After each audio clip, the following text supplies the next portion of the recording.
we go. There we go. Fuck it, we'll do it live. It's 2019. It is 2019. We made it to 2019. Hooray. Hooray. Okay. Shall we start? Since we're already recording. Nah, bugger it. Nah? Okay. All right. Screw it. Let's go. All right. Hello. Happy New Year and welcome to Australian Transformers Weekly. We are back for 2019 and we apologize. It's always good to get the year off with an apology. We do apologize because we are going to be spending the majority of this episode talking about Bumblebee. Now, you can't really talk about Bumblebee as a Transformers fan without letting some spoilers out of the bag. So all bets are off. If you've not seen the movie yet, you should probably just skip the podcast because we are going to spoil it rotten for you. That being said, there's also a little bit of news because we've been away for a few weeks. Oddly enough, it is going to be well in keeping with the 80s theme of Bumblebee. Anyway, the other thing that's important to note is that tonight's show will mainly consist of Max and myself trying to tell Brad that he's wrong. Correct. I feel like it'd be more me arguing with Brad and you playing a radical centrist. Should I get the waffle bell? Max, you've been paying a lot of attention to the way that I handle myself. All right. Okay. Anyway, welcome to episode 177. We are recording live on January 11th, 2019. If the discussion does not go well, we might be recording on January 12th, 2019 as well. We'll see how we go. Thanks and welcome to the show. I'll be sleeping, so don't poke me with a stick. If you fall asleep on the podcast, like it won't be the first time. It's probably been about 100 episodes since it's about due. It is. Just get the no-dos, right? Yeah. Just huff some no-dos live on the air. It'll be fine. A couple of Panadols to chase. People won't be able to tell that you're not doing crack. Like, it'll be fine. Well, I'd be ingesting and not snorting. I don't really know how this. I don't know how this stuff works. Okay, like I'm sweet and innocent and nice, so whatever. Speaking of sweet and innocent, Max, hello. Thank you. What does Max have to do with sweet and innocent? Well, he's the younger of the trio. That has nothing to do with it. Okay. Okay. Shall we start? Rightio. All right.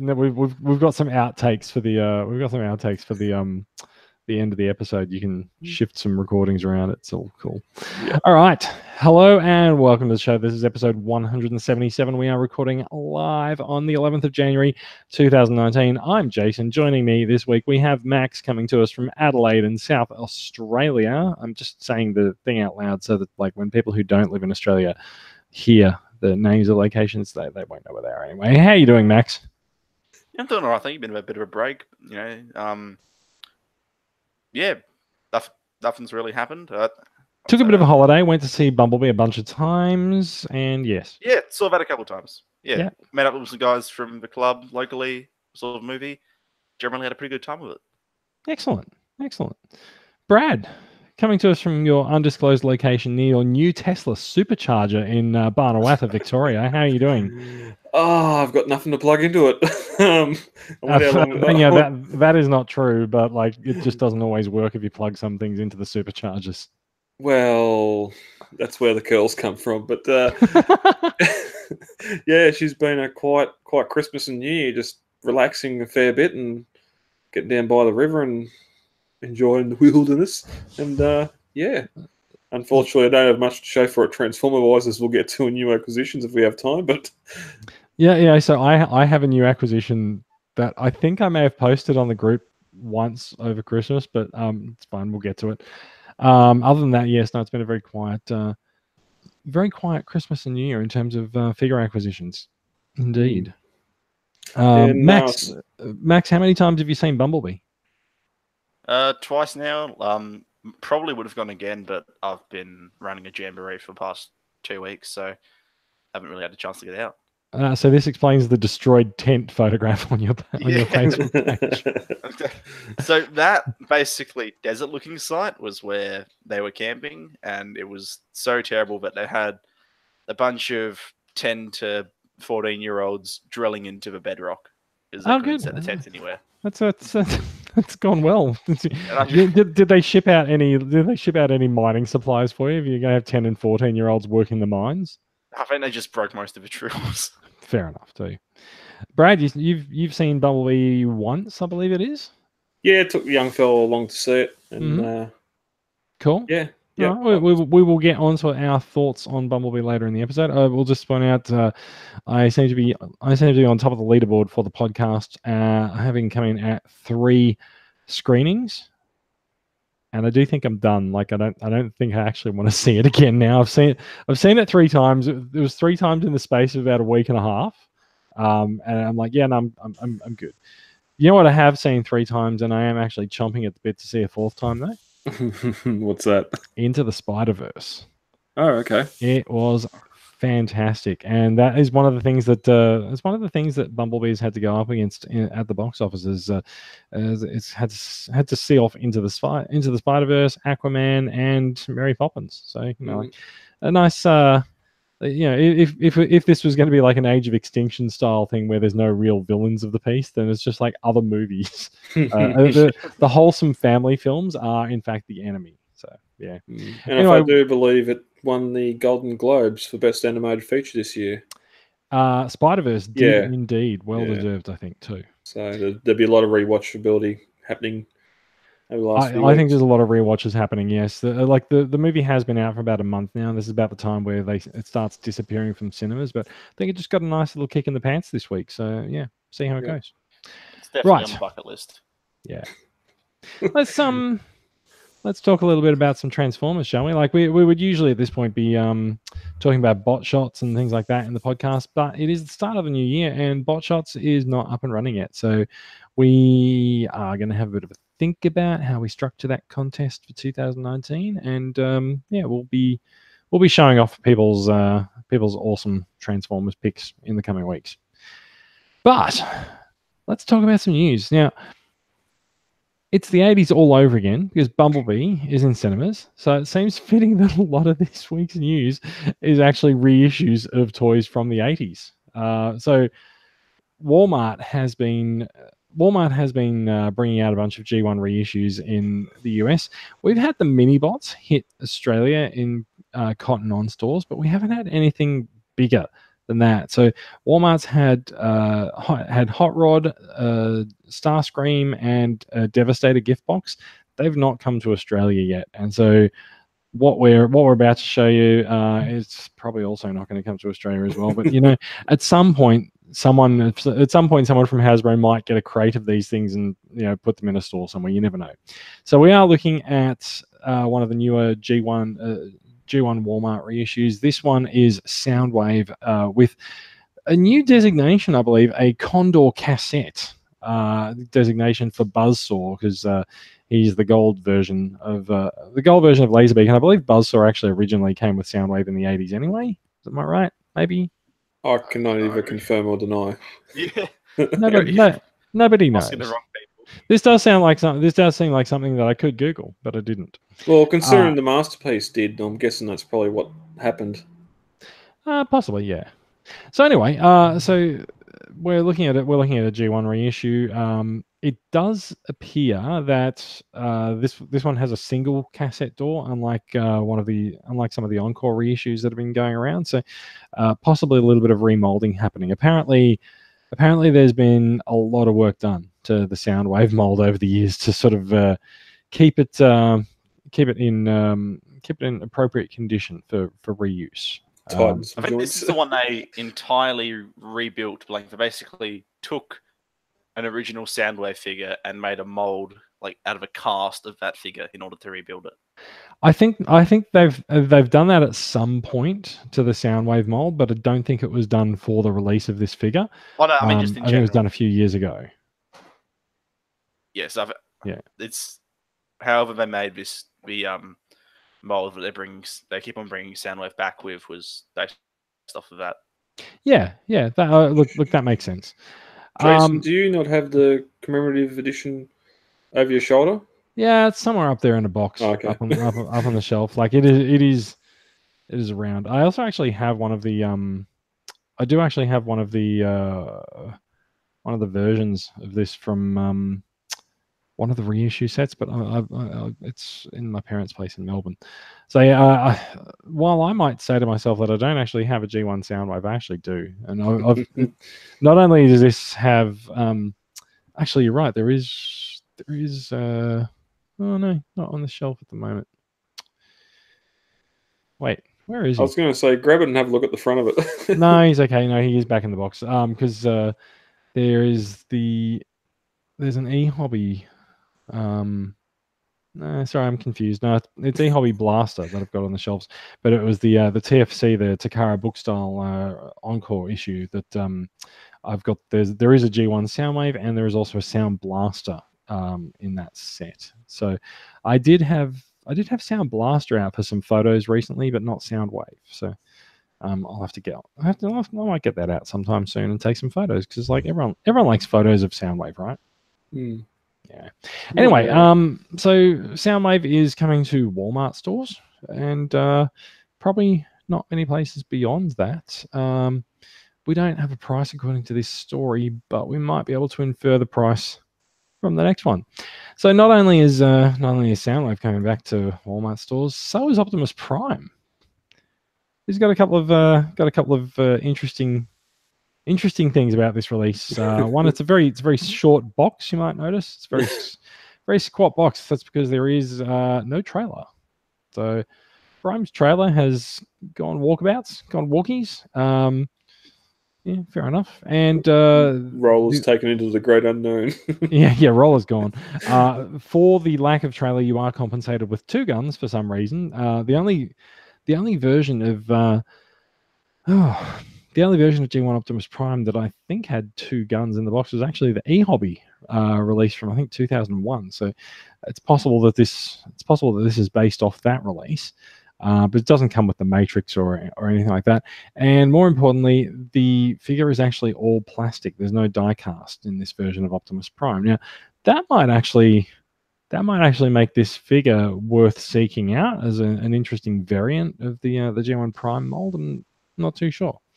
But yeah, well, we all hate it when the metal detector at airports go off when we have our G1 Prime in our pockets. Look, I'm constantly embarrassed by by people like detecting the G1 Prime as I go through airport security. So like, this is in the tray, sir. Yeah, this is purely for me, right? I actually did see someone in the TCCA Facebook group mentioned earlier today that they were in Walmart and had spotted it. I was like, kind of want you to go back and get it for me, but yeah. I've got a shatter, not a shatter glass. I've got an e-hobby Optimus Prime. I've got the TFC box Optimus Prime. Like, I actually don't need another Optimus Prime. How much Prime is too much Prime? Apparently never enough, because I'm still seeing people excited about this despite everything, really. Yeah, so the other thing that I think is quite interesting about this is that he's got long smokestacks, doesn't he? They go up into the box. Yeah. That's so like that is quite different. And you can see on the photos on the box there that sorry, we're back to the beginning. You can see on the photos of the box here, like the smokestacks do in fact extend above the look, I think we can thank Donald Trump for this. Like, clearly like, the toy safety laws have been relaxed. Well, when guns keep people, worry about toys getting thrown. That's true.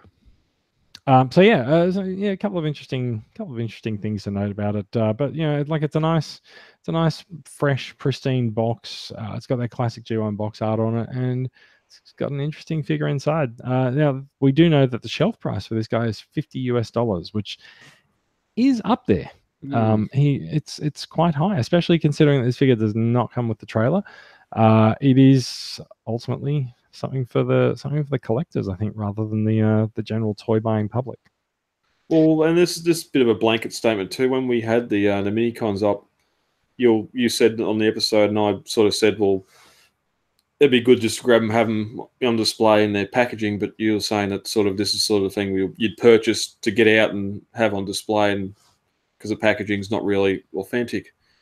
Whereas Yeah, here, that's right. But so the packaging on this is obviously not authentic as well because it's designed for a different size figure. But it does bear the same sort of redo markings as I think it was Hot Rod that we took a close look at. And so, like the main instructions for the figure we're actually looking at. There's the 1, 2, 3, 4, 5 steps written on the top of the box, and so like you can kind of work out. Prime's not a difficult figure to transform, so. Like you can work it out by looking at the top of the box. I'm not sure whether or not there's actually printed instructions inside the box. That's why he's in Speedformers. Absolutely, and you know what? This might be an interesting one to put into a Speedformers contest because the lack of diecast kind of balances it up. Unfortunately, for $50, you can get the KO for a lot less than that. Just the KO. Yeah, I actually don't think you can get the KO for much less than that. I reckon the KO is going to cost you like at least like $30 or $40. Yeah.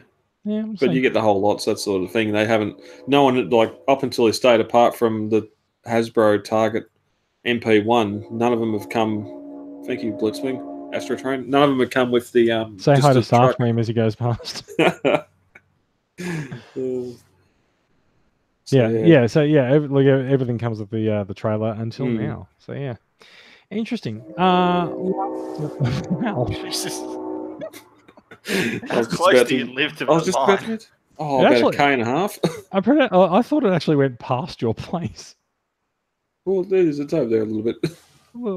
Just a little bit.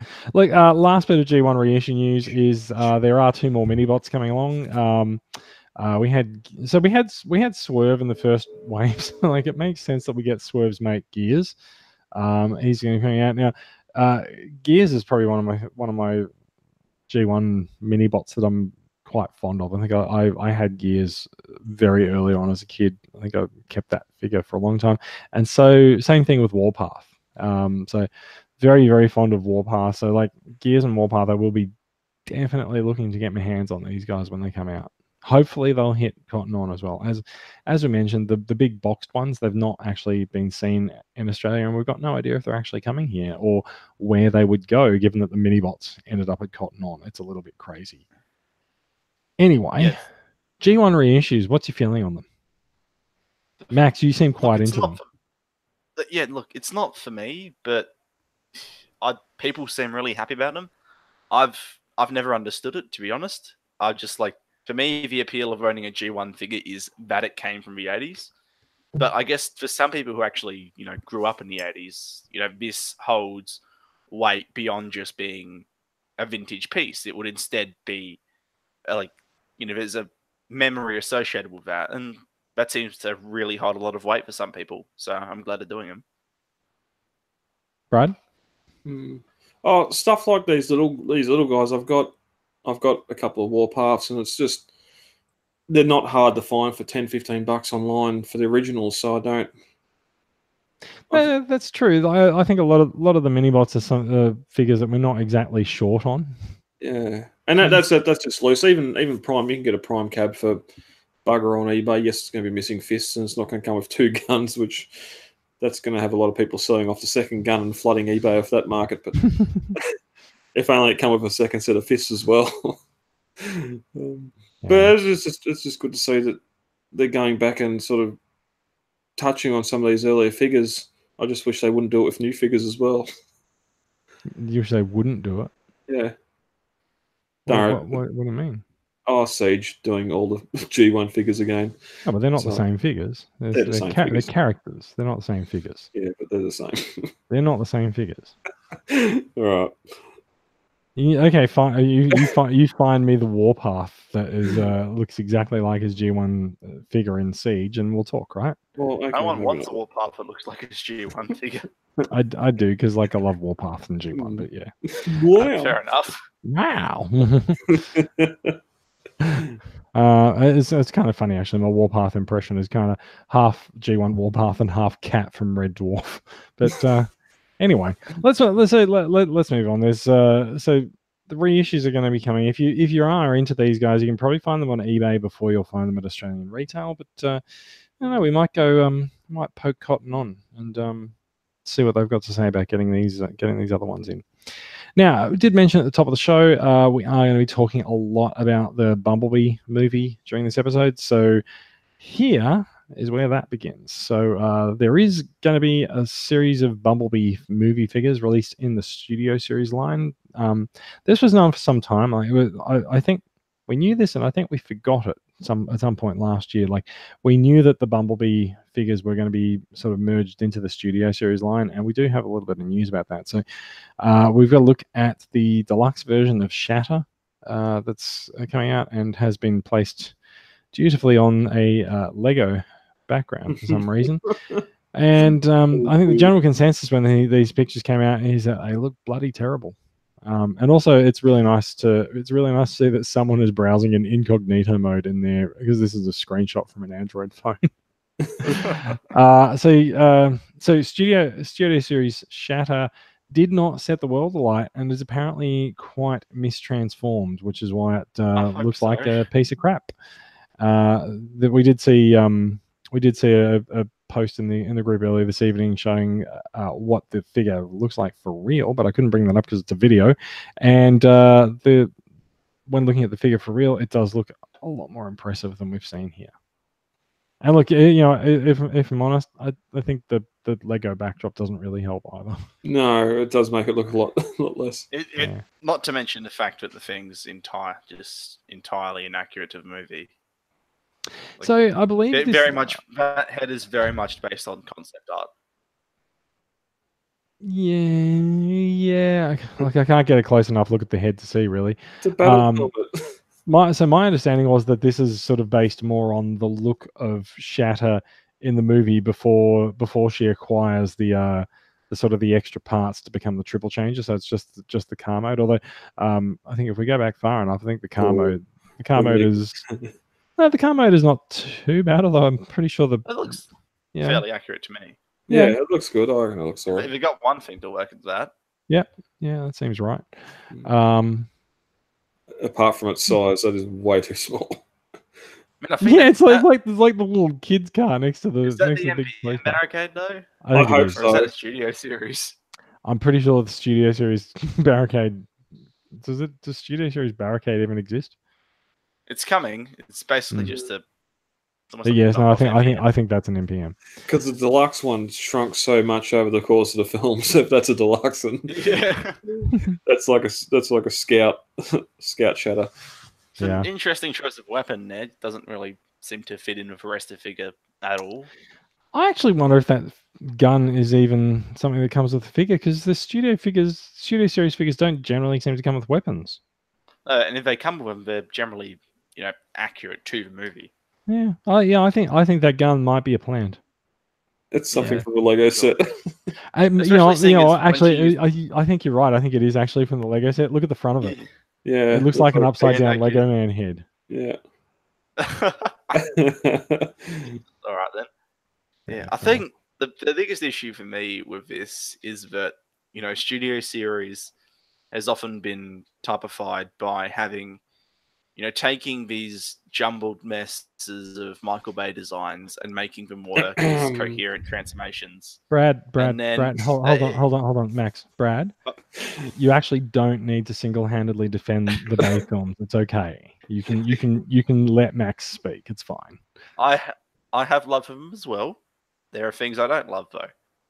Design's probably one of them. Mm-hmm. So they get these jumbled incoherent designs, and they make them into figures that work for the most part. I've liked the Studio Series figures that I've looked at. Creating accurate figures of designs that should be incredibly hard to do, and then you get stuff like Shatter, right? Who has a really coherent design in the movie that is full of large chunky sections and car parts and all that, and it comes out looking like this. It's just a bit surprising to me that it does not seem something that should be easier for the Studio Series to do doesn't seem to be anywhere near the same caliber as the rest of the line.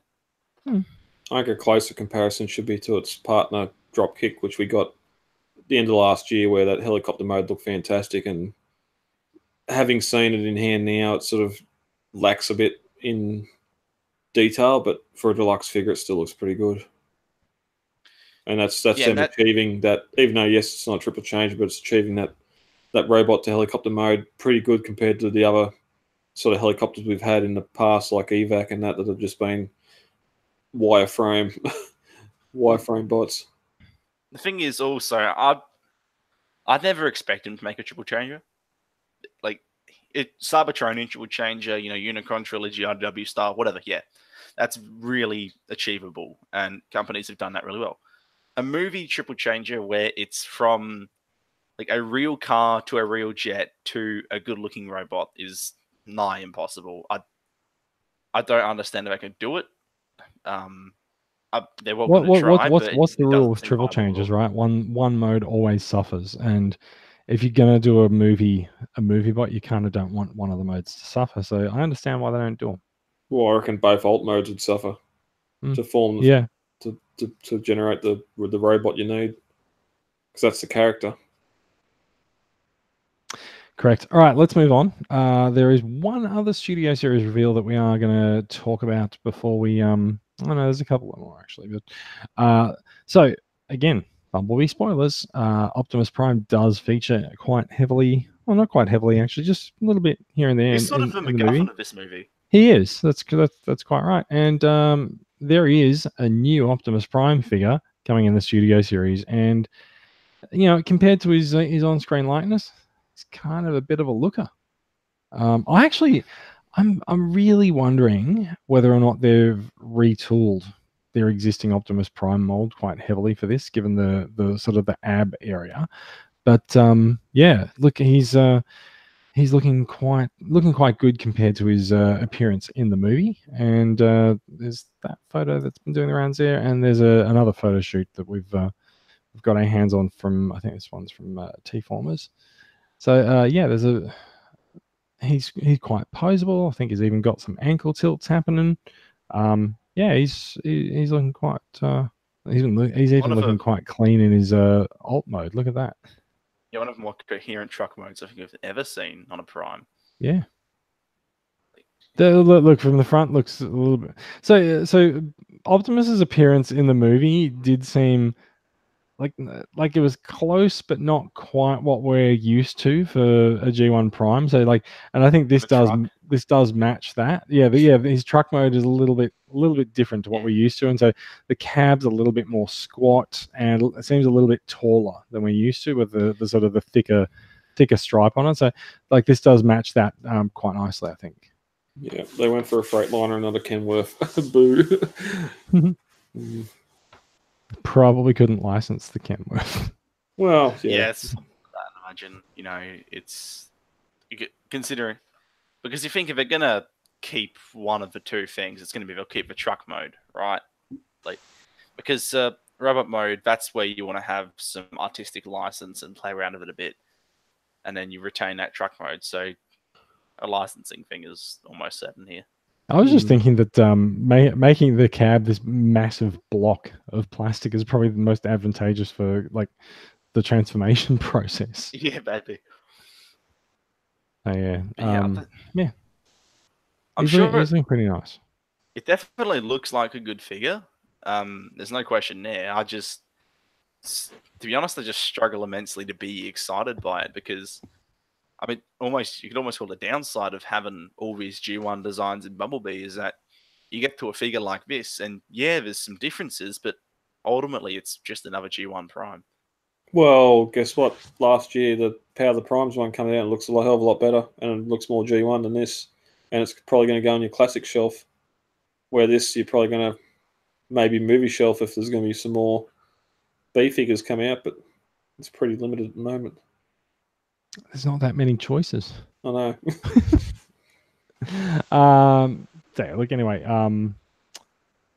look, I quite like the posability that they've managed to cram into the figure, and I like the fact that it's a fairly faithful recreation of how Optimus appeared in the movie. So yeah.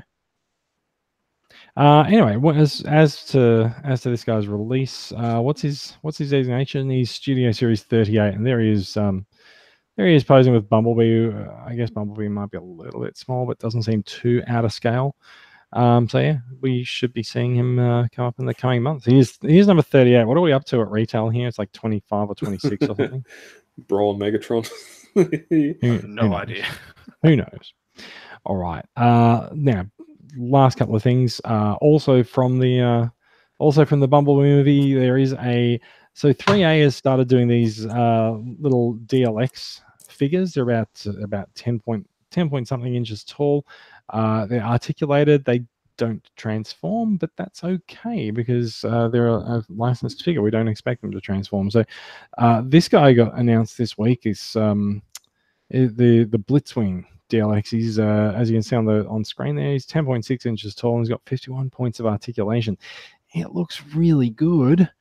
I'm not sure how. I'm very interested in owning this. However, I've since realized that it's apparently still like $200 or something like that. So I'm not sure that Yeah, I'm that into it. I could just barely justify the Bumblebee, but yeah, about $250 of this is. And they've said they're doing a premium scale as well, so that'll be. You know what? That's actually $1,000. 1 second for every bit of. That's $1 for every second of screen time that he got. Maybe that's actually Maybe it's actually more like $3 or $4 per second of screen time. He didn't last very long, good old Blitzwing. No, you didn't. You Yeah. you see that first trailer, you expect to see a bit more in that movie. Mm-hmm. Look, I'm not gonna lie. He's a really, really good looking bot. Yeah, I mean, look, all Starscream similarities aside, that's a fantastic design. Yeah, we were talking about this a little bit during the week. I think in one of the Facebook chat groups, but there's a lot of similarities between Blitzwing and Starscream, and we know that Blitzwing is in fact a triple changer because Blitzwing is a triple changer in the comics, even though it doesn't really last long enough in the movie to actually really see whether he can triple change. But it makes sense that Transformers have a body type if their alt mode is a jet, all things move into the same position across different figures, and putting Blitzwing and Starscream as he appeared in the movie side by side, you can see that they share a lot of similarities, but just the details are different. So they're a different jet mode, and so the canopy and the cockpit look different, but they're in the same spot and they're oriented the same way. So fair enough. I don't really mind either. That extended to 15 other Seekers that got blown up in the film as well. That's right. I think we'll have a bit of a discussion about, what exactly happened there later on. But just as a figure, what we're looking at here, it looks perfect. As just a representation of that character. Yeah. It looks just spot on. There's no complaints here whatsoever. Can I also just point out, this might go into some of the discussion of the movie later as well. The Bumblebee logo is quite versatile because in half the things where I see it, it's got the word Transformers integrated into that little space between the Bumble and the Bee, and other times it does not. So I think it depends on the market that it's going into. I suspect that we might find that in China the movie is Transformers Bumblebee, and everywhere else on the planet it's actually just Bumblebee. I think it'll be interesting to see when it comes out on Blu-ray whether or not it has the word Transformers in its title again. There might be some trying to save some confusion from mixing up with DC's Bumblebee. I don't think China would care. Although you might be right. It might be one of the resolutions of the lawsuit is that they need to actually put Transformers near it. In the Western world anyway. Yeah. All right, let's move on. Last two stories. So we've talked a little bit about the Generation Select series. I think we called them the Forgotten Wave of Power of the Primes, which seems appropriate. So we are finally getting the Red Body Swoop for some reason. It's coming out as a Generation Select figure. We included this story simply because, hey, it's almost here. And also, I did think it was interesting to look at the packaging, which you can see at the top left of this image, because it is very similar to the packaging that was used for the Toys R Us releases of Generations Titans Return, Grotesque, and RC, except in those cases the boxes used at Toys R Us they were black and glossy. These look like they're more sort of untreated / raw cardboard, just a brown color with black printing on them. So yeah, if that's how Generations Select are going to go, then yeah, cool. We'll see what's inside that box eventually. Finally, we talked about the Studio Series Constructicons a few weeks ago, and I think at the time we were a little bit unsure as to whether or not they were really going to do a Studio Series Devastator. And thanks to the TF Factory account on Weibo, we actually do have some approximate release dates for Devastator's components. So you can see that there's 1, 2, 3 components that are still due in 2019. So Long Haul, Rampage, and Hightower. Everything else due in 2020, and it looks like they will combine together. So if you are missing the fact that you don't really have a Studio Series high quality Devastator in your collection for his appearance in Revenge of the Fallen, fret not, because help is on its way. I do see one little issue of this. Go on. You've got Long Haul and Rampage as feet, you've got Scrapper as an arm, you've got Mixmaster as a torso, and then for some reason you've got Freebots making up his left arm. Scavenger, Hightower, and Scrap Metal are all part of his left arm. I mean, I think Scavenger is that entire upper torso. Yeah, I think Scavenger's okay. the upper part, yeah. Scavenger, I wouldn't be surprised if he was a leader, looking at the size of that. Well, Possibly, yeah. There was 2 leaders in it, wasn't it? Wasn't Scavenger and Mixmaster were the 2 leaders? So that's going to make sense also as well, because like the size of that part of the bot. Well, also you notice some of these dates say 2020 on them as well. Oh yeah, it's going to be a wait. It is going to be quite a while before you can put that Constructicon together. Mm-hmm. All right, I think. Oh wait, no, there's one more. So I put this one in purely because I want it. Zeta Toys likes to do a few. I appreciate this. They like to do a few things that are a little bit off the beaten track. So they've created a little playset that is a bar for your Transformers or anything else. But they also, as you can see, it's sort of pictured on one of their base plates as well. So they've been doing base plates that I think have found quite a lot of favor with collectors, because they're available in black, gold, and purple. So you can sort of create the scenes that you want to. And yeah, I look forward to assembling a bar. There we go. So they're well scaled for Legends figures. That might be a bit small. Look, hey, does anyone need a drink served by Coneheads? The bar's open. So yeah, look, I'm pretty fond of this. Like, it looks to me like there's actually quite a lot of pieces in this set. So like, I wouldn't be surprised to see it going for, I don't know, 100 and a bit. But yeah, and just someone correct me if I'm wrong, but is that not a tiny transparent sound wave on the bar? It definitely looks like it. Yeah. Good job. I kind of feel like they've drawn a little bit of inspiration from Make Toys, the Make Toys set with all the Energon drinks with Swerve, because they've got the bottles and the glasses and everything. So yeah, even the stalls are sort of stands for them to sit on. Yeah. I think you can probably just use the stools for anything else for your figures to sit on too. Yeah. Look, there's an example of Shockwave's butt on one of them. So, yeah. Wow. And also, I got to say, full credit to T-Formers for the headline for this post, which was Zeta Toys reveals Zeta Bar, where everyone knows your third-party toys' names. Very nice. If we wouldn't get sued for it, I would have kicked in the Cheers theme music. But yeah. So anyway, I'm officially looking to add a playset bar to my Transformers shelf display sometime soon. We'll see how it goes. Nice. All right, it is time. It's time to talk a little bit about Bumblebee. Now, we've got a little bit of time for you to talk B. So we're going to try not to drag on for too long. I think we'll try to sort of stick to our prescribed talking points, shall we? So, look, what I want to start with first up, did you like it? I think we know the answer from Max. Max, you liked it. Easily. Brad, you hated it. I just don't understand the conversation where this is better than what's come before, when for the majority of the film it was exactly what's come before.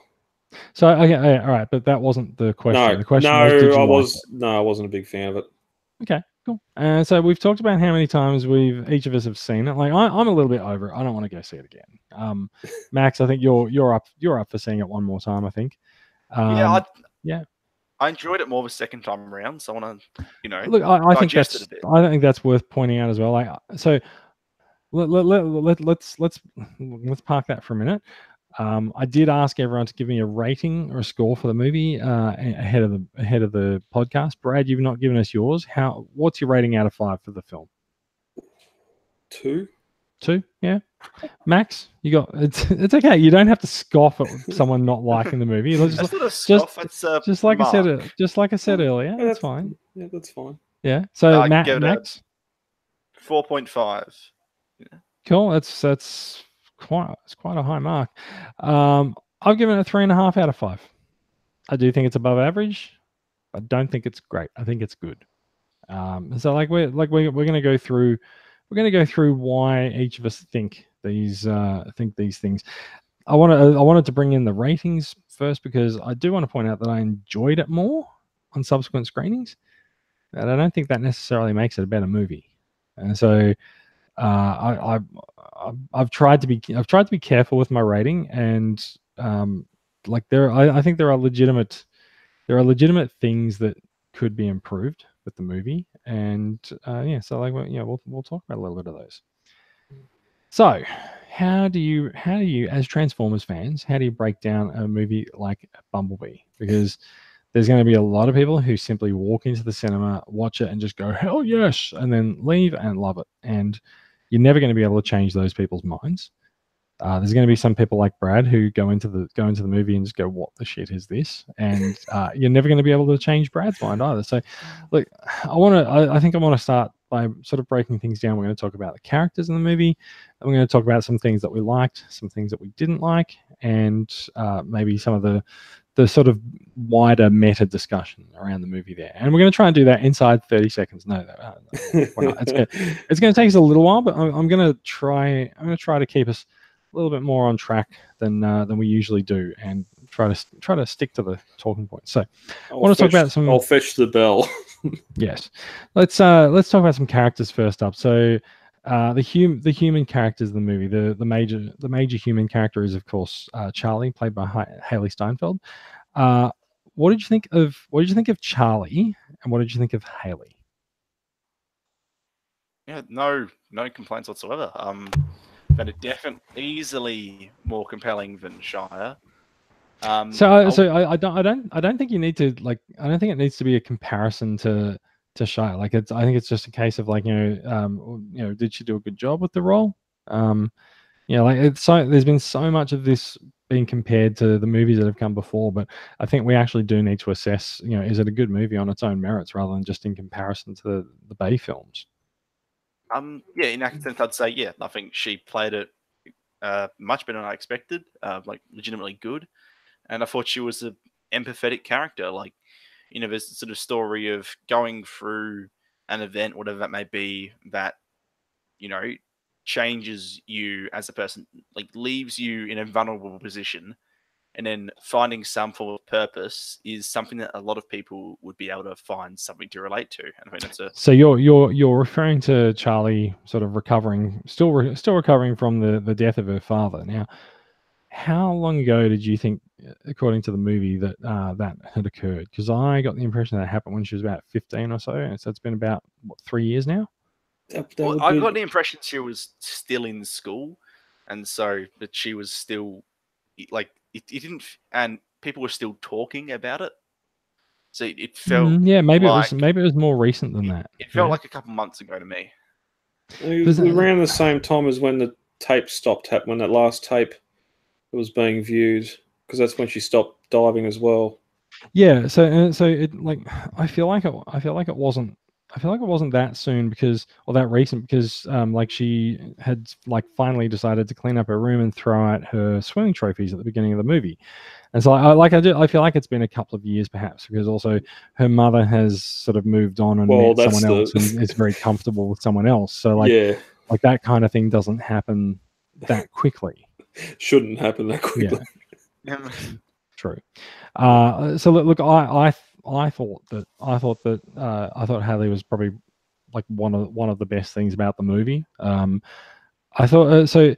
There were a few places where I thought the movie's writing could have been better, but that's not a reflection on her performance. So, like, I thought her performance was believable, and yeah, I liked the character. I liked the part. I think when she wakes up one morning, she goes over to the bathroom mirror, and she's like, oh, what's that smell? And smells herself and sort of thinks for a minute and just goes, yeah, no, that's okay, and then walks off. Like, who hasn't done that? Or am I out on a limb here? No, you're not. But that might come into my biggest issue of the film at all, is just teen angst. I had the same problems with Power Rangers and that as well, just where the films were okay, but the main goal or the main characters were those teens that I'm being a 6-year-old man, You do male. know how old you are, right? I can't relate to that at all, and some of the issues in the film come back to that as well. And I hope James Cameron was watching this, because when they do the Avatar prequel, she is going to take Michelle Rodriguez's place, because she can scowl like the queen herself, Miss Michelle Rodriguez. I just love how at the start the stupid boyfriend. Sorry, is Michelle Rodriguez in the prequel to Avatar or something? No, but she'll be replacing her, because Michelle Rodriguez scowls in every movie, and Miss Haley scowls like it as well. Just she does not smile for the entire movie. I love at the start how they have the joke book about the book for the president that you need to smile, and she just doesn't know how to smile, and she just sits there and just has a frowny face the whole movie. Look, I want to talk about that though, right? Like, I absolutely hated that, because as someone who has a family, like, my family would never ever consider giving me something like that, especially on my 18th birthday. Like, not on a big birthday, like maybe as a joke on your 17th birthday or something, but like not for your 18th. I thought that was really poor. I think some families are just kind of shitty, to be honest. Like, maybe, but like, I don't know, like, Brad, would you ever give your kid a book like that?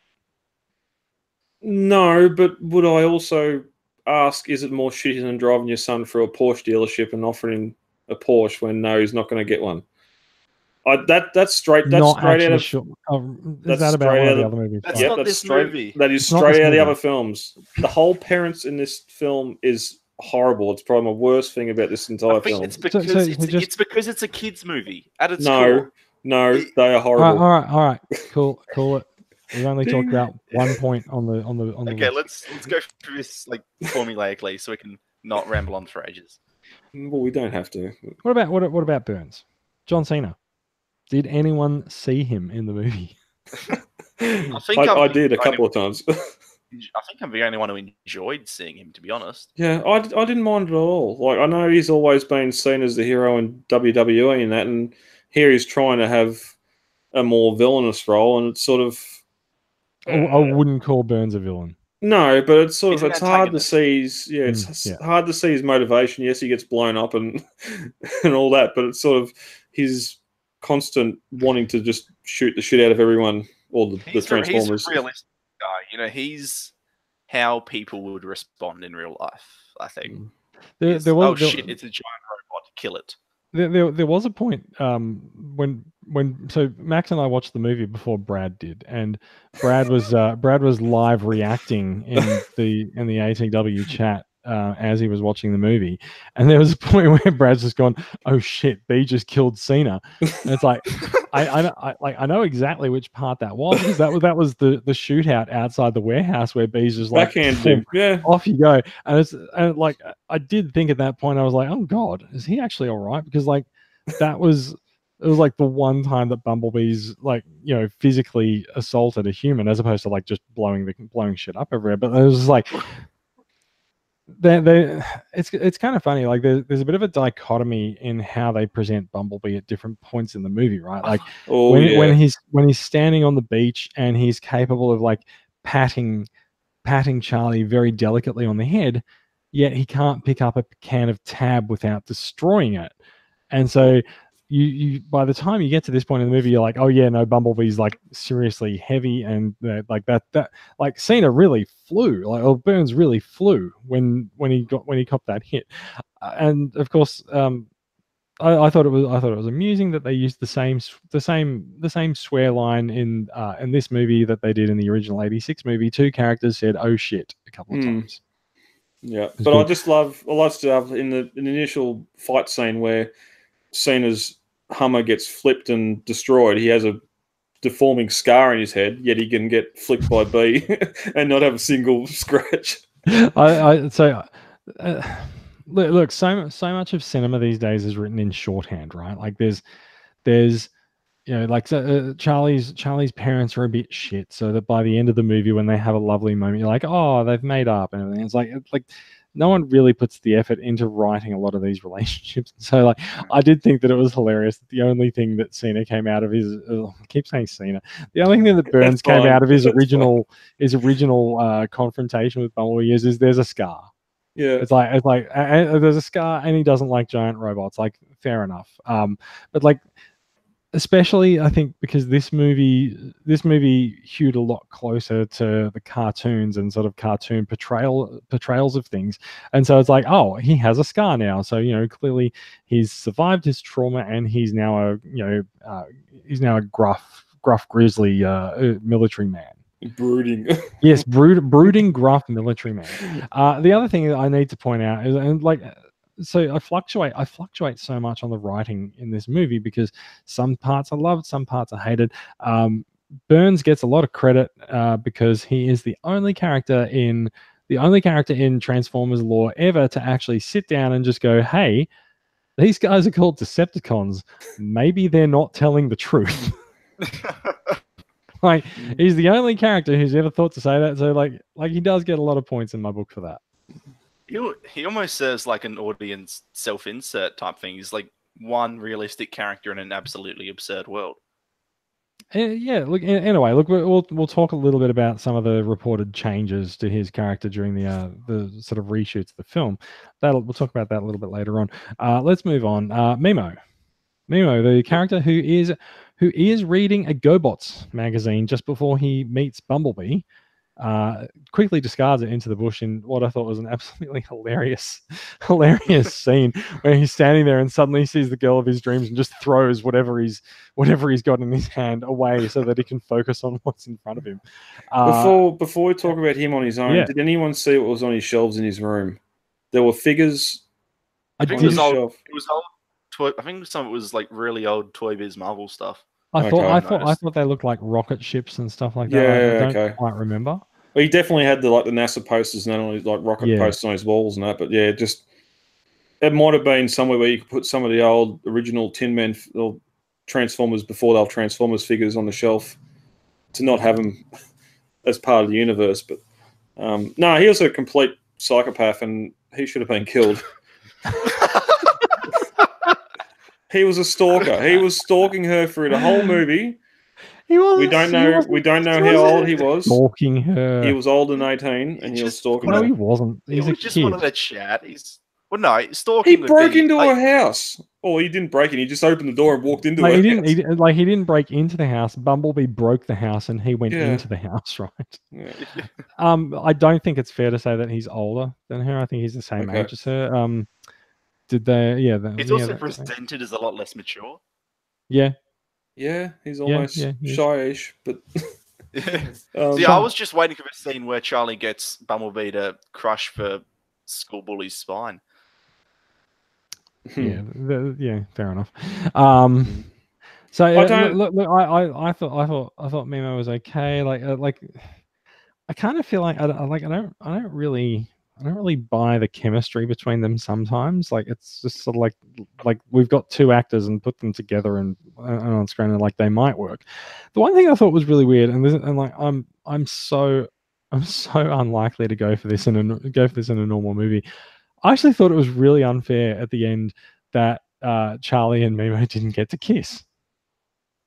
Like, I liked that. No, I thought it was really unfair because, like, if anything else, throughout the whole movie, you've actually earned that moment. And like she clearly does have some feelings for him because she kissed him on the cheek before she No, left. there's And then at the no very end, she's like, "No, we're not there yet." It's like, but you kissed him on the cheek. exactly.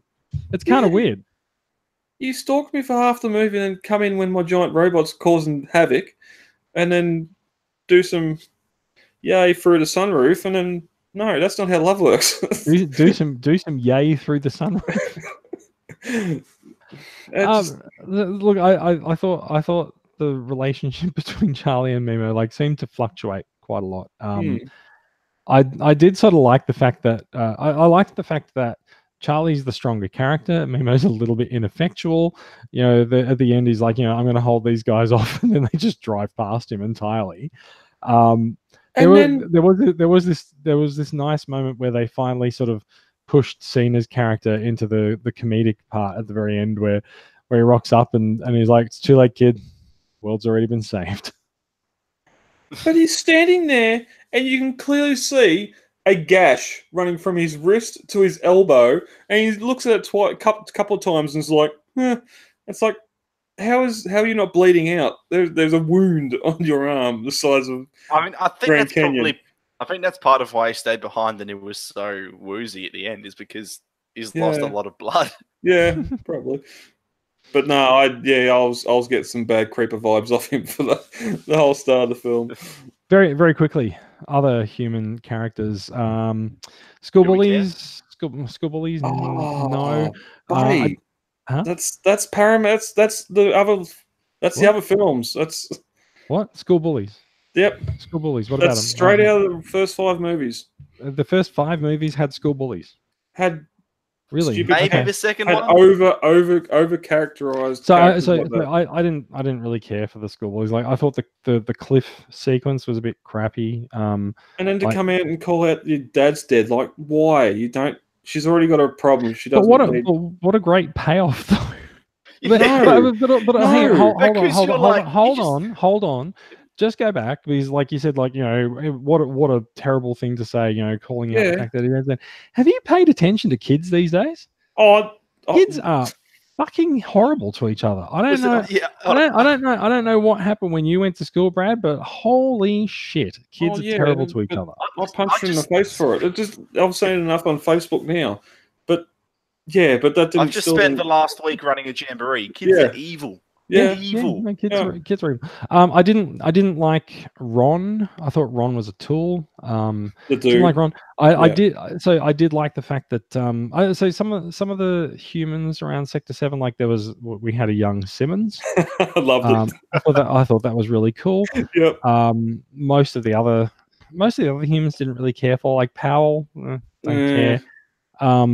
Like just in general, like I feel like a lot of the humans didn't. I felt like there was too much human stuff in this movie, which is kind of a bit of a blight on a Transformers film with too few humans or with too few Transformers in it. Is that obviously there's going to be not enough focus on the Transformers in it, but. Jason, you're on Earth. I think in many cases it's where humans serve as a vehicle for other plot lines. Like. Yeah, still too much. Some of them can still be cut out easily, but I felt like we didn't. Serves as a vehicle for Shadow and Dropkick's plot line. The bullies serve as a vehicle for, Charlie's plot line. How well that works out is debatable, but they don't. They exist as ancillary parts to the center of the story. Well, but ultimately, this is my problem, right? Is that you can't just hang your hat on and just go, well, they exist to serve the other parts of the story, so you have to accept them, and like it doesn't mean they're good. Like, I don't think you get a pass for. I don't think you get a pass for putting the bullies in because like it's helped Charlie realize that she needs to get over her father or anything. No, I just felt like the scene just didn't add to the movie. I didn't like the fact that we went back to the fair so often. Like I felt like if you were trying to do this, I actually felt that the movie repeated itself too much. Like it's the most evident in the scene to me when Bumblebee's finally firstly revealed in the garage is that he transforms into a robot mode and then hides, and then there's an interruption and everything goes back to normal in the garage, and he transforms into robot mode and then hides again. It's like why do it twice? You don't actually need to do it twice. I felt like there's a lot of stuff in the movie that was done twice, and I don't really know why. You just hit rewind on that effect. Be kind, rewind. Yeah. Let's talk about some Transformers, shall we? Bumblebee. Loved What do you think? Yeah, I thought I'm over. Go, Max. Yeah, well, what about you? Mine's a bit more specific, so why don't you go about with what you're going for? I'm just over the whole Bumblebee baby, immature, no, all that goofy, cuddly stuff. We've had it in all the films now. Just he's the immature Autobot in the ranks. He won't grow up, yet he can still kick ass when need be. I sort of want to play off this a little bit because I watch these trailers and I think, oh, they're just going to present us a movie with this, cutesy little Bumblebee that prevails in the end. But no, what I saw happening in this movie is you have a Bumblebee who starts off a movie as, he's a soldier, right? First thing he does is rides a Seeker off a building and lands on his neck so hard, but he pushes the head off and then knocks out another Seeker with the head, right? That was pretty badass. That was overpowered. Right. Then he kills Blitzwing. Then he gets brain damage. Right. When he's brain damaged, he doesn't fight anyone. As soon as he gets his memories restored, he immediately starts fighting humans. But then he sees Charlie and he's like, right, hey, there's because he's still getting the memories of that time of Charlie. So it's like almost a lesson, or not necessarily a lesson, but a moment of growth there, where it's like a sort of a gain. I'm not going to say gaining humanity, because he's certainly a character at the start of the movie as well. But there's more, that empathetic persona that he took on with brain damage that carried through afterwards. And in the end of the movie, he's still fighting. I love the number of times you've said brain damage. Brain damage. Can I attempt to summarize what you're saying? I can do it in 3 words. The Iron Giant. I haven't seen the Iron Giant. I haven't either, so you're unfortunately by yourself.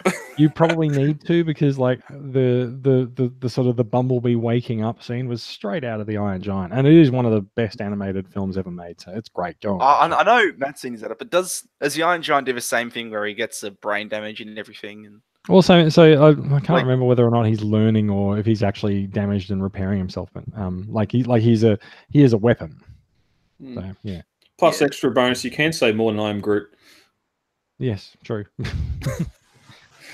So look, Bumblebee. I understand what you're saying, Max. Of course, when he gets back into battle mode, his eyes turn red.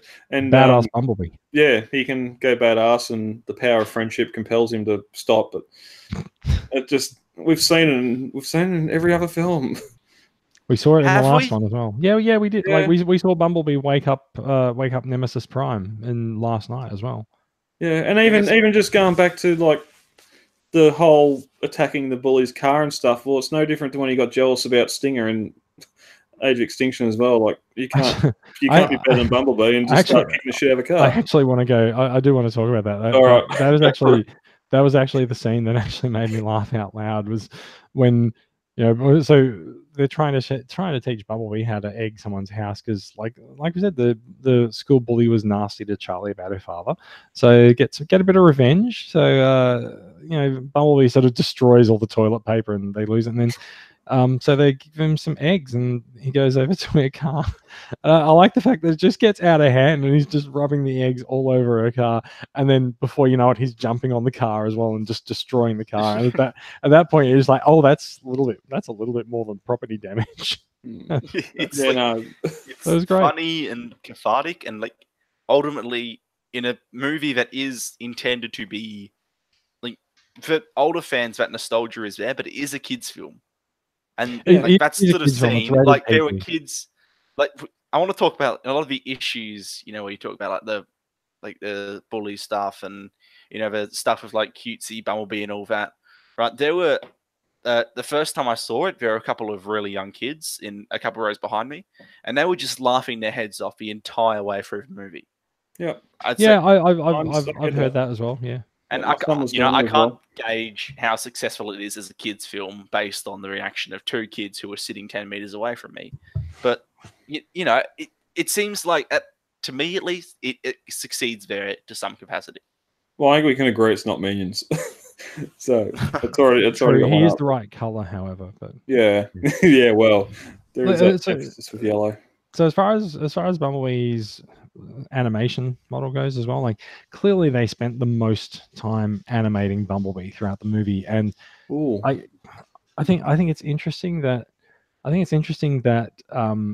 Bumblebee has, like I said earlier, he's got kind of a bit of a dichotomy. Like there's badass Bumblebee, there's also just sort of walking around, and then there's the oh no, oh I didn't mean to do that. As he's sort of bumbling around Charlie's house and destroying things, and it's like it kind of feels like there's a few different things where there's perhaps different people animating the character through different things, through some of the different scenes, but I think.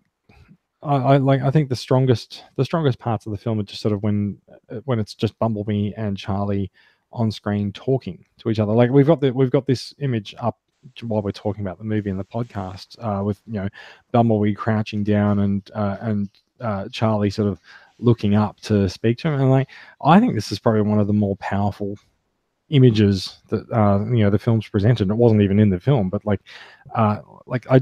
I just really like it. It's like it's the boy in his car things flipped around. It's a girl in her car, And it's also, go on. sorry, Go on. yeah, it's just that it's indicative of how body language with a robots often plays such a each robot has different body language often in the way they interact with the other robot characters and with humans as well. Yeah, look, and I say they obviously spent the most time animating Bumblebee in the movie because, like, they did. He had the most screen time, but I also really liked some of the subtle nuances with Shatter and Dropkick. Like, we may as well start talking about Shatter and Dropkick, right? Oh yeah, But I want to get into that too. But I liked some of the. Well, that's good because it's up next. I liked some of the nuances, like when Shatter and Dropkick first meet the humans, and Shatter walks up to the humans and kneels down and Dropkick's just like, "What are you doing? Oh God, this is demeaning." Oh, fine, okay. And then when they've sort of got the humans on side, when sort of Shatter turns to Dropkick and just sneers behind the humans' backs, or not quite facing the humans so they can't see, and like. I really like the fact that they did that. However, I did feel that Shatter and Dropkick. I feel like Shatter and Dropkick look like they're still out of a Bay movie, and especially the face, especially Shatter's face. Like there's just pieces of metal all over the place. So that when Shatter sneered at Dropkick, I was just like, "What the hell? What the hell did I just watch? I don't actually know what that was." It took me so long to actually realize what I'd seen. Yeah, ultimately, I don't know where I'm going. I feel like they are Bay designs in a sense, like everything else in this movie, but they're the stronger end, right? Because they both retain distinctive silhouettes and distinctive color palettes. They have different body language as well. That's never been a problem. No, I No, don't actually think that's right, Brad. I think that has been a problem. No, it hasn't. I think no. I think it has been a problem, but I think it is a problem that actually got solved around Age of Extinction, because we specifically called out during Age of Extinction and last night the fact that the bots had distinct colors and they had distinct shapes and they were easier to follow on screen. We wouldn't have called that out if that hadn't actually been a problem in the first three movies. And so I think what that really says is that Shatter and Dropkick owe more to some of the later Bay movie designs than they do being completely reinvented for Bumblebee. No, I think our praise was more of like the car panels and parts of alt modes wrapping themselves around to become body parts instead of just having the innards there. Especially when you start looking at barricade and that. That might be where some of your praise is coming from retroactively, but like we did talk about this for those other movies, and see that problem. Okay. Well, I disagree. Okay. I think it is. Well, I think it has been a problem. All right, getting the Shadow and Dropkick, and you were saying before about how animated B was. Here we are, sixth movie in. They've had the time to be able to create the technology, master the CG, and doing it. especially in the desert scenes and that with Shadow and Dropkick. I think the CG models for them are probably the best Transformer, like just real life looking CG models we've seen so far. I quite agree. There was one point where like I didn't believe a transformation scene. It was the very end when after the battle when Bumblebee transformed, and it felt to me like it was Bumblebee transforming, and suddenly it's like boom, the VW is there, and they've cut to the scene where like they put the car in shot. It was just the speed of his transformation throughout the film. There's some times where you could play that and it'd go in line with it. Like it takes about 2 seconds to transform. Did you not catch the line about his T-cog malfunctioning? No. That's fine because it wasn't there. I'm just making it up. Okay. I was thinking, what? I didn't bring something else in today. But on transformation, quickly, I just wanted to try. It's cool. Yeah, it worked. I do love how he had the fast action battlers transformation after like, Charlie told him off, and he rolled out. He had the back end of his car intact, like he was. Like some of those crappy toys, but. So look, Shadow and Dropkick. Okay, so look, let's talk a little bit about the Cybertron shaped elephant in the room, which is the Cybertron animation at the start of the movie, with a large number of very familiar looking Transformers in it. It's kind of funny. People are calling it the highlight of the movie, but it is obviously tacked on to the front of it, and this is one of the reasons why I don't sort of give the movie that much. I don't give the movie more than 3.5 out of 5. Is because like as much as I enjoyed the Cybertron battle scene, it is blink and you miss it. Blink and you miss it. It's over in a very short amount of time, and I would like to go and explore Cybertron a little bit more, but I would not like to do it in the middle of a battle because you can't really get your bearings during a battle. Well, and that was kind of the point of it being a battle scene. We talk about how strong the action was later in the movie, especially in that last fight. Strong at the marina. Yeah, like really we'll talk about strong. All right. Okay. But that Cybertron sequence, to me, often like felt like Michael Bay had just used G1 designs. Like it was really, there were a lot of cuts in that, and it was hard to make them out. Like Ironhide and Huffer were in that scene apparently. Ironhide you can see. Split second. I've still never seen Huffer. He's split. Yeah. So there's an old adage when they were making Babylon 5 in the 90s when they were just sort of exploring how to use CGI for battle scenes. in the script, like JMS would say that he would write, the Vorlon fleet comes out of hyperspace, the Shadow fleet comes out of hyperspace, they fight. Ron, the visual effects director, go nuts. And it's like, here, you've got 2 minutes of CGI to put a fight scene up there. And it's like, let's do that. And like, it did kind of feel like they've just sort of just gone, animators, go nuts. Do whatever the heck you want, as long as like you hit these beats by the end of it. But even just the fight on itself, like I don't know how anyone's coordinating who's firing at who, or there's just laser beams shooting everywhere. It's just absolute chaos. No wonder Prime wants to get the hell out of there. But just look, I think this is an interesting thing though, right? Like, look at what happens over the course of the movies, right? Like, Bumblebee dispatches Blitzwing with one of his own missiles. He quarters Dropkick essentially with the chain on himself. Like, there's a lot of Transformers that go down in this movie. And yet, like you're in the opening sequence, none of the Autobots die. There's a random Seeker who loses his head, and like there's a lot of clashing and stuff. But like it kind of feels like this is meant to be like the culmination of a major campaign or a huge war or something. And like it is like it's the end. The Autobots leave Cybertron, but given how fallible some of the bots are shown to be over the course of the movie, it's sort of like, did this fight start last week or like 10 million years ago or something. Yeah, like, this isn't I a can't tell. million-year war. This is something that just happened last week when Starscream burnt the sausages. It's just it's just something recent. It feels to me like the number of bots that they offed during the movie, like Shatter and Dropkick. As much as I enjoyed, their denouements, like it did feel like they should not have actually been dispatched quite so easily, and it feels to me like actually killing a transformer is actually something that's usually quite difficult to do, unless you're Cliff Jumper. I found with the We'll get way there in a they minute. killed Bumblebee killed the Decepticons, with the exception of that random secret at the start, was actually Skywarp. it's not just we see Skywarp. It was purple wings. It had purple wings. Yeah, He Hotlink has didn't purple. kill. Skywarp doesn't have purple rings. He didn't kill any of the major seekers. They were the three that were at the top of the tower. Because Travis Knight specifically made a comment about not killing Skywarp. Yeah, all right. But yeah, he the way he killed them wasn't by just here's a sword, you cut your head off, shit, you're dead. It was Crafty. he outsmarts each of them, right?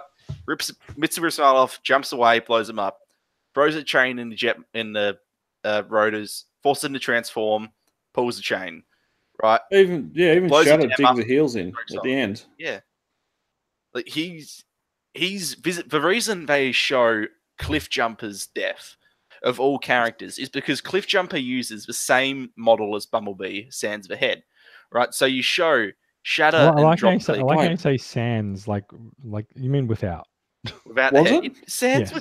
it's one less syllable. You're good. You've saved a syllable. I was too busy looking at that stupid face. Was his body the same alt mode as Bumblebee? Was it? Same model. They're both scouts. Same Cybertronian one. Same Cybertronian mode. So the reason they show that is it's basically like right here, Shadow and Dropkick together, they completely kick Cliff Jumper's ass. Like you don't see a scratch on them, right? So it sets up that threat for Bumblebee. But it's Cliff Jumper. Yeah, okay. What do you mean? But it's Cliff Jumper. According to this movie, he's the second in command. Well, that's stupid. Anyway, but even just going back to the battle as well. It's just the cartoon. We're going to pew pew pew at each other. Oh, they got more people retreat. No, it's the way. That's true, actually, because you're not wrong. Soundwave, Starscream, and Shockwave all turned up, and suddenly the Decepticons had more people retreat. But not only that, they had the higher ups. The command structure was there where Prime. When that's, I have to respect that shot though. You know, out of all, look, it was well animated. The glory moments in the movie of like, yeah, look at your G1, look at your big cool robots here. That shot of Soundwave, Shockwave, and Starscream, like where Soundwave drops down and then it pans across between the three, is one of the most perfect shots I've ever seen in the film. It's well animated. Let's not go overselling. One more thing. It's not cinematic beauty. No. One of the most perfect I've ever seen. All right. One more thing. If that scene was not at the start of the film, if at the end we have Bee and Optimus walking through the bush, very interesting. and Prime says to Bee, "We're going home," and it cuts to Cybertron. That fight starts. And they're kicking ass. I want to stop you. Okay. Because that's not the film that we got. I know, but I'm trying to compare. No, but I don't want to go comparing the movie that we got to some fictional film that people are like, what if it had this? What if it had this? Because it's not what happened. Like, we got the movie that we got. I was just going to compare it to another film that people only liked one scene because it's the taste you have when you leave the theater. If you had that good taste at the end, instead of B shooting a tower and it not exploding and B getting shot and him not exploding. I was going to go back to Rogue One with what we've seen with Darth Vader. At the end of Rogue One, everyone lost their shit, even though it does not have any presence to be in that film. The whole Cybertron thing does not need to be in this film and doesn't need to be there. Yet it's there. It's at the start. Disagree. Okay. I think it's because it's there. I think that for starters, within the context of the film itself, it serves as a good setup for a plot. It says, yeah, right, this is, their darkest hour. Everything's buggered. The Decepticons have Cybertron, right? They're in charge now. The Autobots are all gone, right? Yeah. It sets up a pretense of a film. Prime's like, yeah, we're running away, set up a base here. We're going to go find you. in which they hear we're buggered. Yeah. Right. So it sets up that, but it's also a statement of intent. And I know it's it sounds a bit stupid, but it's like things like art style within media mean a significant amount to people.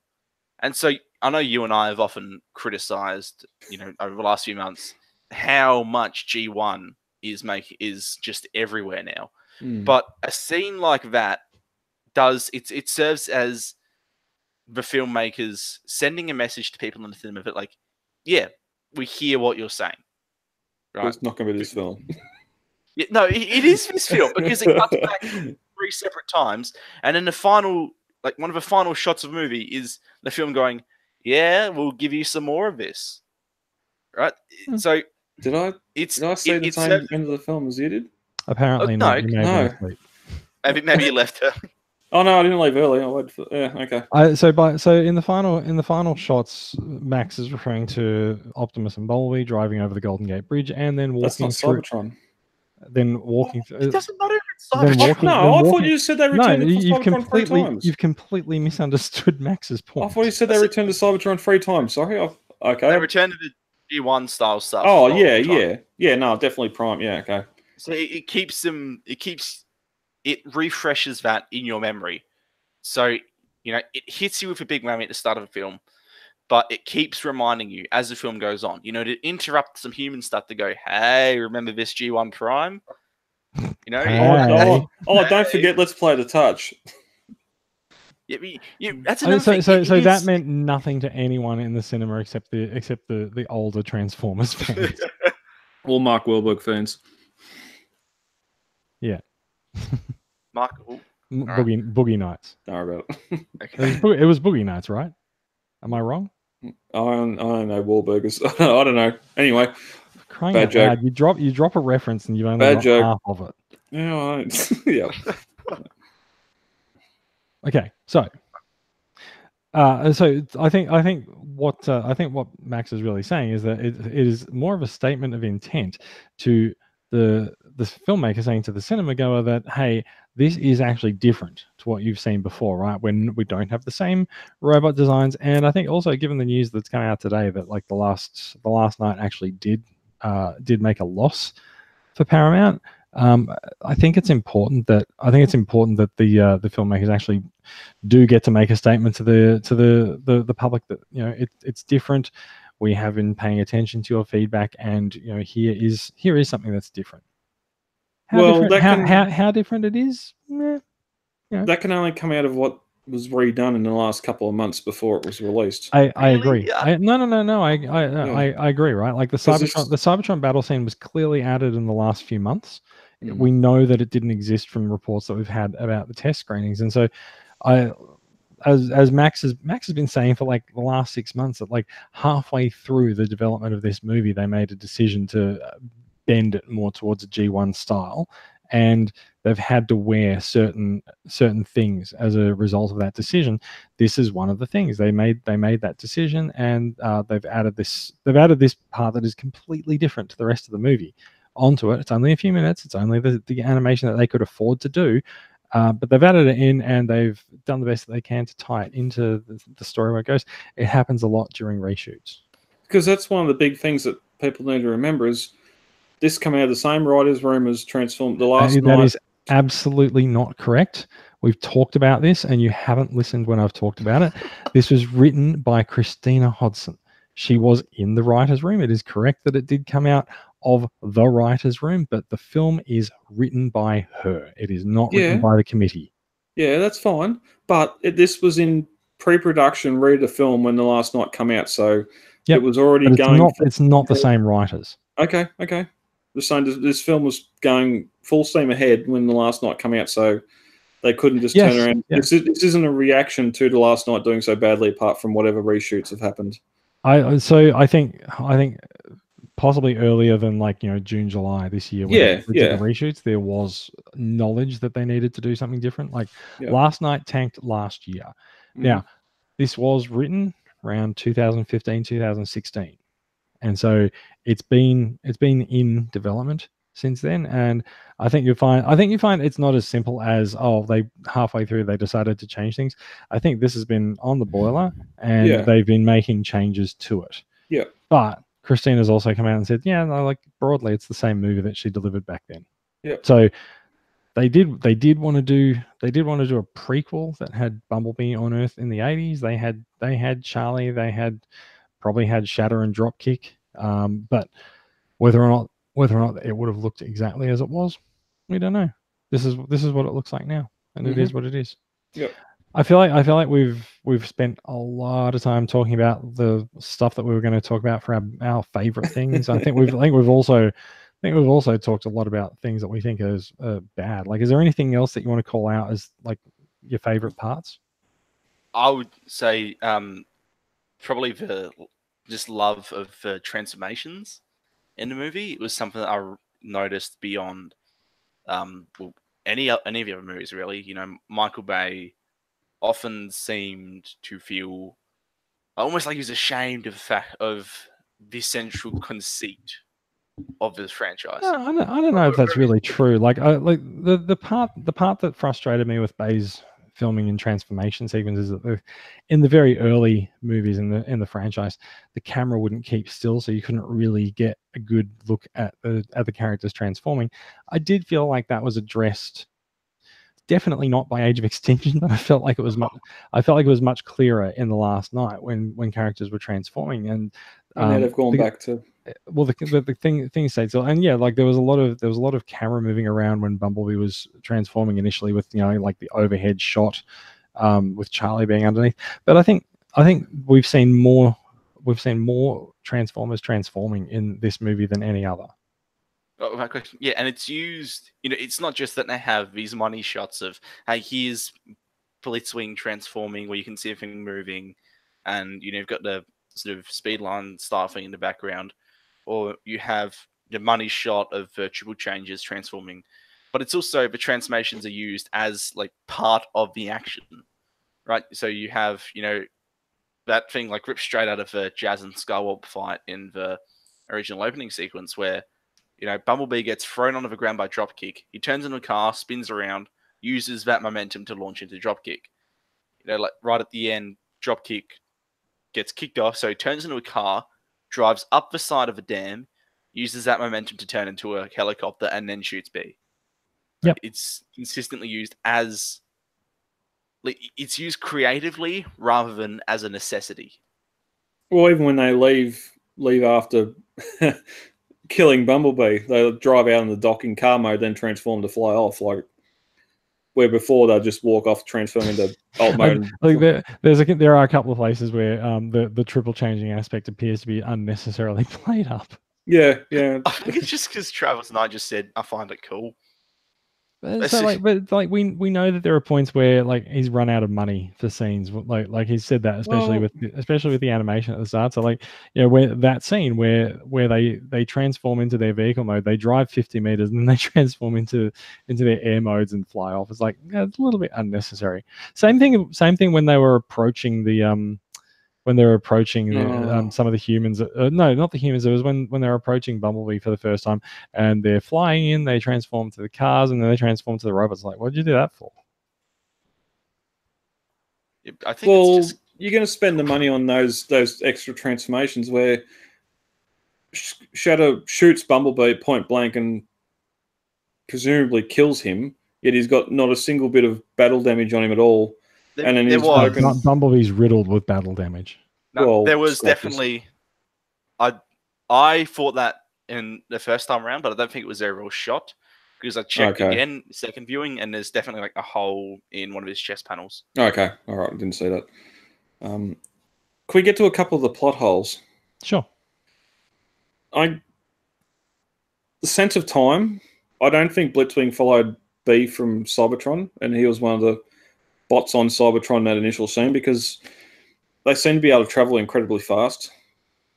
Yeah, you are quite right there. Like, if it's been a couple of weeks, and it's fine, but there's just no. But Blitzwing is on Earth with an alt mode that is, you know, and blended in with the military. Whereas from our perspective, it felt like Bumblebee crash landed on Earth and Just then. like had 5 minutes driving away from the humans, and then suddenly Blitzwing's there. So like, yeah, I think there was a didn't someone say that one of the changes to the movie was that Bumblebee was meant to have been on Earth for a while when he was initially discovered by Burns's crew? Was that I that believe right? that the movie initially opened with Bumblebee narrating, Mm. and and he'd been on Earth for a while. Mm. So yeah, like I think this is one of the things about change. This is one of the things I was saying. Like when they decide to make changes to the movies like this, there are some things where it doesn't quite match up with continuity, and they just sort of hope that the audience just sort of, you know, blurs their eyes, tilts their head, and just like whatever. Yeah, I suppose the other one with the timing thing is too, where you see, Max, you might be able to add to this because I didn't get it on the first watch. They get the Decepticon contacts arriving to Earth, and Powell says to Cena, "We got them. We got contacts in Texas."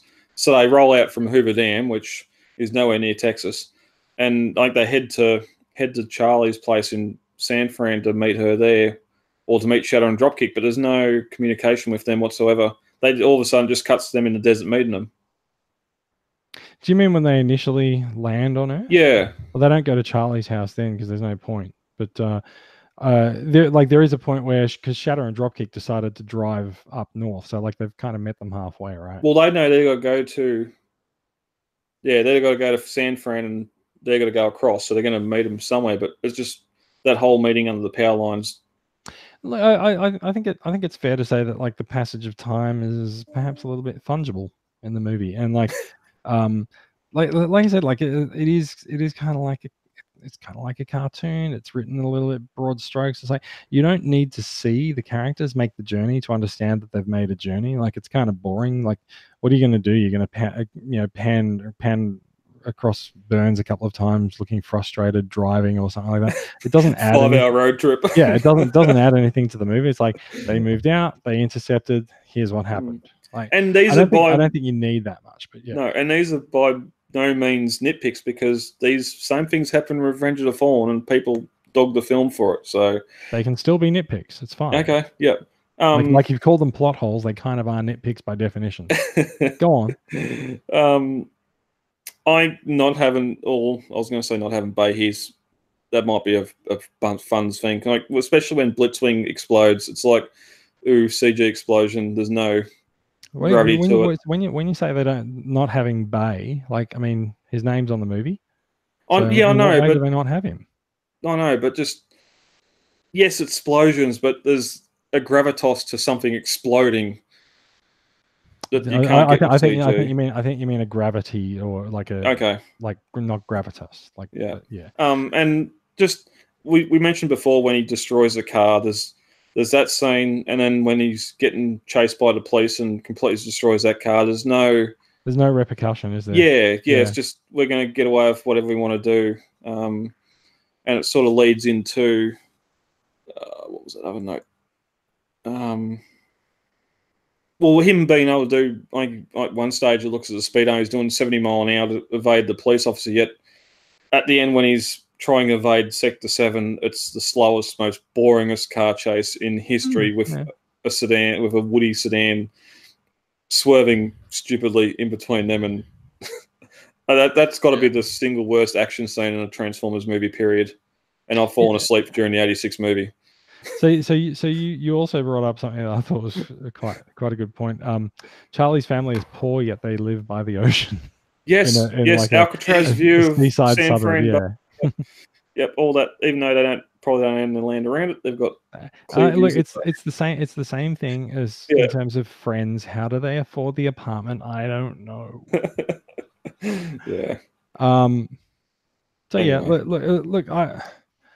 The other thing I didn't really like, I really didn't like the diving stuff. Like I thought the final payoff to it was well executed when Charlie dove off the tower into the water. Like I liked the way that was shot. The camera followed her down into the water, and like I liked that, but I just didn't really like like it was telegraphed from so far away. It just didn't need to be. I've heard someone say that's supposed to be a callback to More Than Meets the Eye when Spike jumps down to save Hound. Maybe. I don't care. Hound had rocks on him, where Bumblebee was just laying there. That final. I could see it being a potential payoff with a diving fiend. It could make sense. Like if he has, I don't know, like something impaled in him and his arms are trapped, so she has to get something like that where she has to get it out. But she's sort of just like. What's ended up happening is like she's decided that she needs to be somewhere that happens to be underwater, so she's going to dive for it. Yeah. So the other thing with the final battle. So like we've talked a bit about the battle with Bumblebee and Dropkick. We didn't really talk about the battle with Bumblebee and Shatter because like it kind of felt like it was like you're at the boss battle and we need to sort of have it over and done with quickly. Let's crush you with a ship. It was weird because I read a synopsis of the final battle where someone said that Bumblebee drowned Shatter. She exploded. I'm like, no, there was like a distinct explosion where that giant ship crushed a robot against a piece of concrete. I'm like, there's distinctly an explosion there. I was like, how do you get drowned out of that? It's really weird. So yeah, look, there's one of the reasons I bring this up is because obviously like we all see the movie and we all see different things in it, and we're kind of Max and I are obviously quite predisposed to want to like the film. Brad's a bit predisposed to be a little bit more skeptical of it. It's okay. Yeah, exactly. Yeah. I deliberately watched Monster Trucks in the hours before going to see. I have no idea why you keep talking about Monster Trucks. Because it's almost identical. It is so similar. They're so similar. It's not funny. That's very strange. Anyway, and that's fine. As I said, I can bring out a number of things from in this film that happen exactly the same way in the original films. Yet I'll defend those films, so it's fine. So let's talk a little bit about the stuff about the movie, right? And so there is a question that hangs over the movie as to whether or not it's a reboot.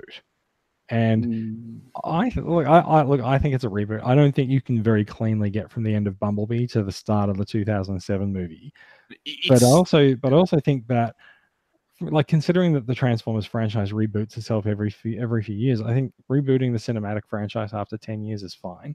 And I think it still quite heavily draws on a lot of the elements from the movies. Like, we've got characters, we've got concept, we've got Sector 7 there, you've got Simmons there. We know that there was apparently going to be Megatron buried in Hoover Dam somewhere. But I think it's fine. Like, I like to use the term remix because like this has taken some of those elements and it's just sort of remixed them and mixed them up a bit and made it a little bit fresh. I think it's going to be a reboot in everything but name, right? Where basically they set out a relatively new creative direction, and future films are based off of this slight aesthetic shift, and this continuity. And we still just quietly forget about the last 10 years. But then you get Lorenzo Ace Ventura come out in the last week and say that. Holy shit! Never. Are you talking about Lorenzo de Bonaventura? I'm not going to try and say it. Ever listen to a single word that Lorenzo de Bonaventura says. No. Hold on, right? Like, hold on. Okay. Like you can't just go and dismiss the stuff that he says. I mean, like, for one thing, it's his money financing the movie, right? Like he's one of the producers, and so he is involved in the production of the film, and he does know things that we don't know. And I think I think it's one thing to just go, I never listened to him, and like he's a hack, but like the guy's produced a film that you quite like, so maybe he deserves a little bit more respect than that. But I do think that there's a little bit of interesting self-delusion going on in the discussions over whether or not it is or isn't a reboot. Saying, oh no, we always intended it to lead very cleanly into that. I'm like, you haven't actually watched the final film, because like it really doesn't lead cleanly into it. But that's fine. Like it's just the guy's out there giving some media interviews. There is Like there's a level of double speak that happens in public relations and media, and like ultimately, like it's not going to be an interesting interview for anyone who's not a Transformers fan. Like in the mainstream media, if he comes out and he's like, oh yes, like, you know, Optimus Prime blah blah blah, you know, did this and then this, and then it's like everyone's going to fall asleep doing things. So it's like if anything else, you could probably compliment the guy for going out there and getting a bit of time in the limelight for the Bumblebee movie, because while everyone's pointing at him and just going, haha, the producer of the Transformers movie doesn't fucking know what Bumblebee's ending is like, they're all talking about the Bumblebee movie. They're all writing stories about the Bumblebee movie, and they're talking about it on social, and they're getting buzz for it. So, like, you know, maybe he knows a few things that maybe we don't. Are you? Let me think about this a minute. And that's one of the issues you get when you got more than one creative person involved in a film. Speaking, there's usually a lot of creative people involved in a film. You have the director say one thing, you have the writer say another thing, you have producers and that sticking their bill in as too when they need to. And that's sort of thing. Like is your main argument about it being a reboot, not a lead in, the fact that Prime's on Earth? No, like so it's not just the fact that Prime's on Earth, like all the other Autobots just arrived on Earth at the end. Those are the fireballs there. Like Bumblebee knows how to speak English. And yet you get to the 2007 movie where apparently he's forgotten. And he's got the Camaro alt mode at the end of Bumblebee.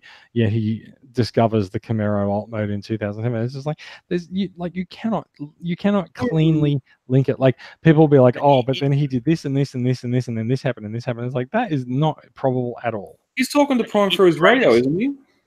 It breaks continuity, but it breaks continuity in ways that very deliberately contradict the previous movies.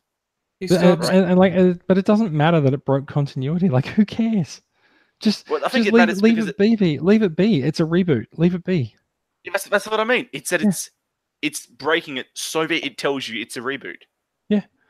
But this is the thing. Like, there's so much umming and ahhing about people over whether it's a reboot or not. I was like, I think it's very clearly a reboot. What? Yeah, it's just like watch the movie. Tell me it's not. I watched it. So how is it that Bumblebee was on Earth in World War II? That's Steven Spielberg and he needs to be shot. How is that Steven Spielberg? Because he wanted to have all those little. How is it you just suddenly wheel out Steven Spielberg as the figure to blame for things that you disagree with? That at some point in the future. Oh, as probably tomorrow. He was involved in the writing. All right. How is it? Whatever. Because he loves in all his films to have these little things. How is it that you can say, "Oh, the Bumblebee is a film, is a product of the Transformers writing room," and blah blah blah, and yet you're like, "Oh, that was Steven Spielberg." But no, like it was the script. Steven Spielberg has a tendency of including things in films as little breadcrumbs to write sequels and when Steven Spielberg gets behind the camera on a Transformers film, you can blame him. But when he's an executive producer who puts money up for the film, like you have an amazing capacity for self-deception. No, he's the biggest issue on a lot of films. Anyway, that hack, I can't believe what he did to E.T. I've never seen it. Are you serious? You've never seen E.T.? Parts of it. Yeah, look, that's fair. Like, you know, people sort of about our age, we only remember parts of the movie.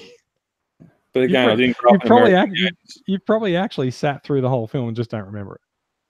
Anyway, choose not to. And yet you, what was the glowing review you gave the other day? It was for Tomb Raider. Anyway, that's why I've left social media. So look, let's very quickly before we sort of let's head towards winding this up, right? So, so the movie. So the question is there a future for this version of the Transformers cinematic franchise? As of today, it does appear that the answer might be yes, because Paramount's out there saying that it is a success and it's profitable. It's just the next one's going to be set in China. You're not wrong, but they've already done that. Well, wait. Actually, they did already do that, and I'm pretty sure the Age of Extinction was the most profitable film, right? No, it was the What? least. What? No, that was the last night. Was the least night was the one profitable. that made a loss. I thought there was a sliding scale after Dark of the Moon. All right. I don't know. I thought Age of Extinction was quite a return to form for. I don't know, but yeah. I thought Dark of the Moon made the most, but anyway, okay. It could be made over $1 billion. Like, beyond that, who cares? Yeah, a lot of them. The first three did. So, So this is the interesting thing, right? Like the movie's it's not $1 billion box office performer, but it also didn't cost as much. Now, the interesting thing that came out like just like a couple of hours before we recorded is that Paramount has actually come out and said that the last night they actually lost $100 million on it. Now, we've been looking at numbers for the last year about the last night that did not tell that story when we looked at it. Right, so I've got Box Office Mojo up in front of me. So the budget for the last night was pegged at $217 million, and its domestic its total worldwide gross is $605 million. wow, that's worldwide. Now Paramount is saying that they lost $100 million on that film. So that's really interesting when it comes to talking about the amount of money that goes into marketing and all the related things about getting a movie out into the world. They lost that much money on a movie that had a higher budget and a higher gross than Bumblebee. So by comparison, Box Office Mojo puts the budget for Bumblebee at $135 million. We've heard $100 million elsewhere, and I think that last $35 million might have been the reshoots and the CGI that happened in the last 6 months. Yeah, and its current worldwide gross it's just broken 300 million. Yeah. So like it's a far smaller scale movie than the others, but also they don't seem to be incurring the same expenses on the sort of the post-production and distribution and marketing as they have elsewhere. And maybe that's because they're not actually marketing it as heavily as they marketed the other Transformers movies, because they really are trying to see whether or not it can stand up on word of mouth. Yeah, they chose the worst weekend of the year to make it do that. Oh, well, yeah. Still seems to. No. But the other thing is also, if we're talking about box office, you have to consider what it means for future movies, right? Like a lot of the last night's fails could be attributed to burnout of the series, whereas Bumblebee, people are going to look at that, you know, whatever the next movie happens to be when it comes along, and they look at Bumblebee and they say, well, that was, you know, reasonably well reviewed, so I'm going to have more confidence in this new movie's ability to succeed as well. Yeah. Look. I think given the news today, like there's going to be something else. De Bonaventura has said that they are tossing around some ideas for Bumblebee 2. He'll come back. It'll be the 90s. Spoiler. He's gonna be making his way around San Francisco in like Dayglow headbands or whatever. So like they are talking about making a sequel to Bumblebee, which is interesting. Like I hadn't really heard that before. There have been rumblings about doing an Optimus Prime movie. Whether or not that actually happens, there is talk of doing a fully animated movie. This has been going around for like a year or so now that they've been talking about doing it. They've been talking about doing an animated prequel to the cinematic universe films, and maybe that will end up being somewhat like the Cybertron CGI that we saw in this film.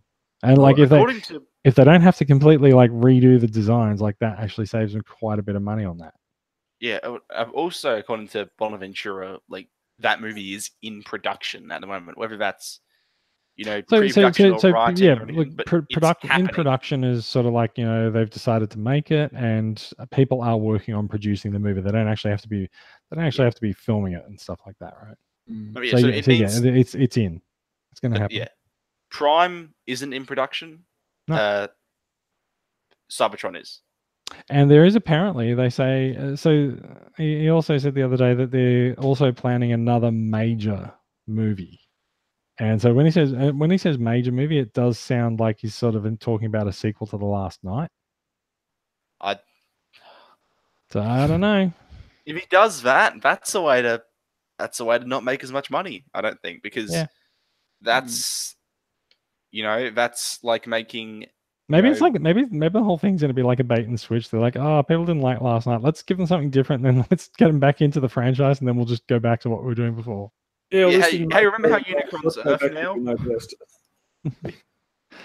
So Yeah, I think it's likely that we're going to see future developments. This I don't know how quickly they're going to happen, right? Like Bumblebee. Yeah. Bumblebee has arrived a year and a bit, or about a year and a half after the last night. It's like it's a 2018, 2019 thing. Wait, is it 2018? No, sorry, yeah, it was it's 2017, 2018.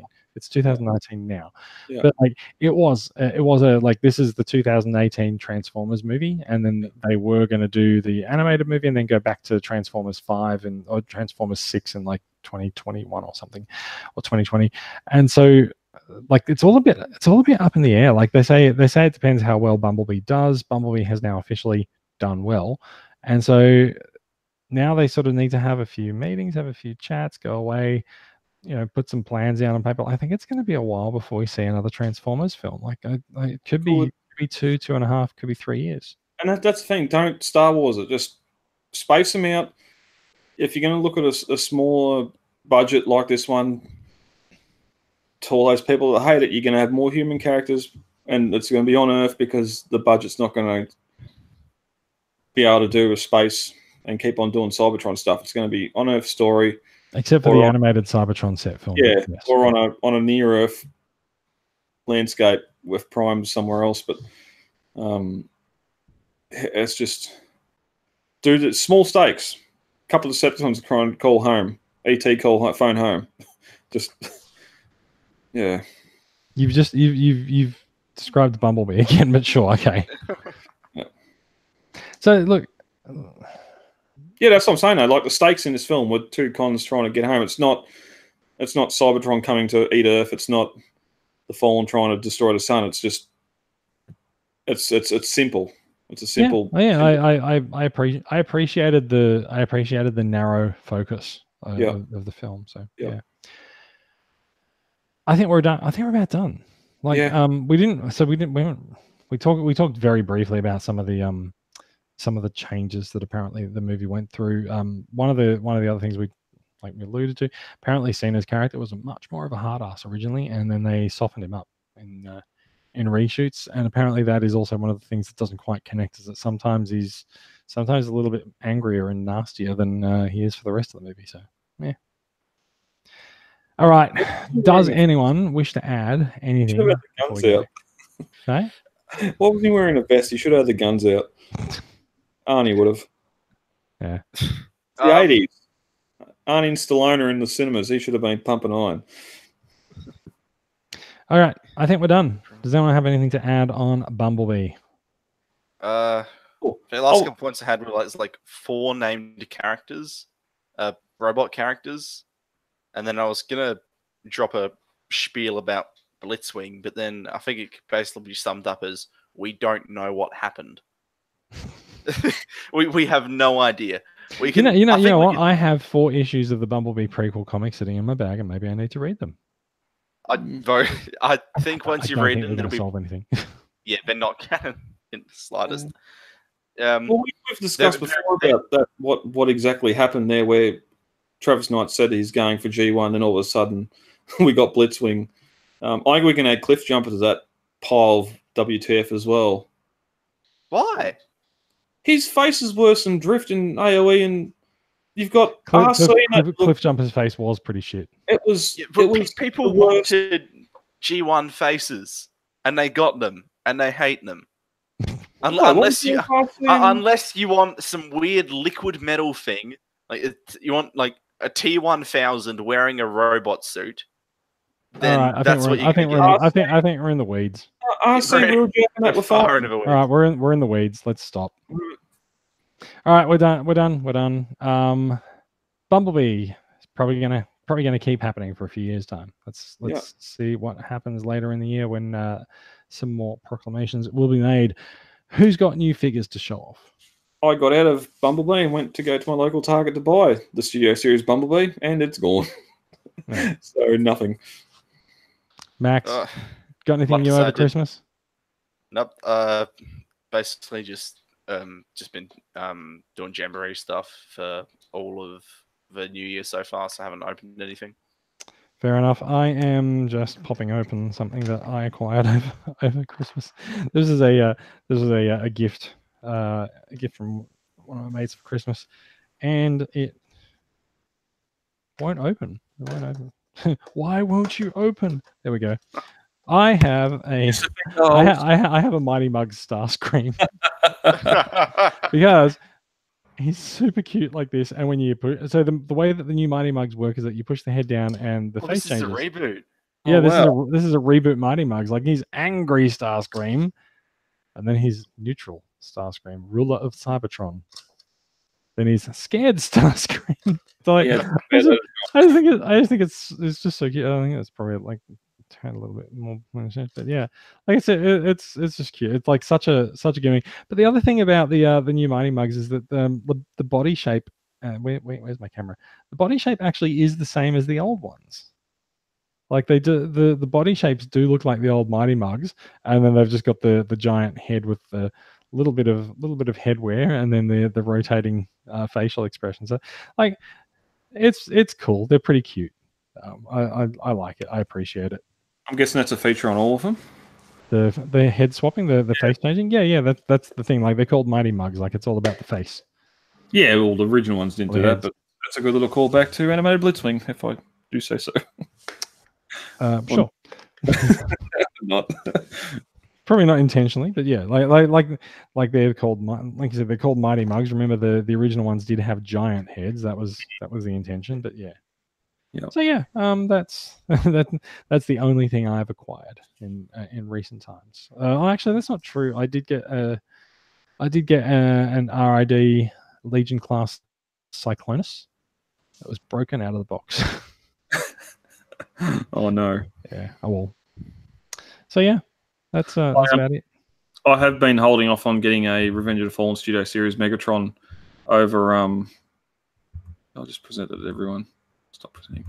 Over Christmas, and then some news we got that we haven't talked about tonight is that there's going to be a battle damage Revenge of the Fallen Megatron. So I'm going to wait for that now in the Voyager size. So look a little bit more screen accurate.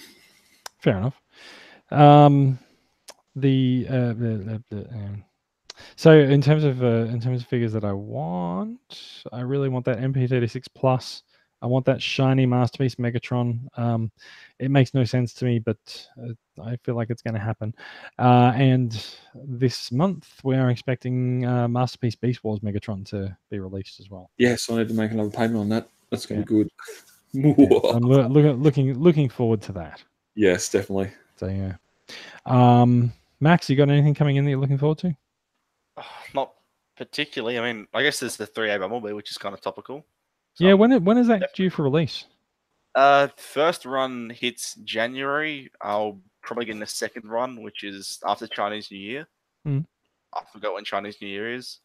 Chinese New Year is February 5th. Okay, so some point in March, probably. Yeah, Which is actually quite a long way away now. Yeah, it feels like it. Sure what about something Blitzwing? When's Blitzwing coming out? Oh, wait. I'll find out. Taking a long time to find out. Actually, I don't think we have a price or a release date for it. He's up for order now. Yeah, it happened now today, right? Quarter 3, 2019. Yeah. Oh god, no, that's just I'm not interested anymore. It's too long. $200. Yeah. Oh it's god. It's not fans toys. It'd be 2029. Yeah. All right, let's look. We've been on the air for a long time. It is time to go. Last little bit before we go, TCCA's donation drive in the lead up to Christmas.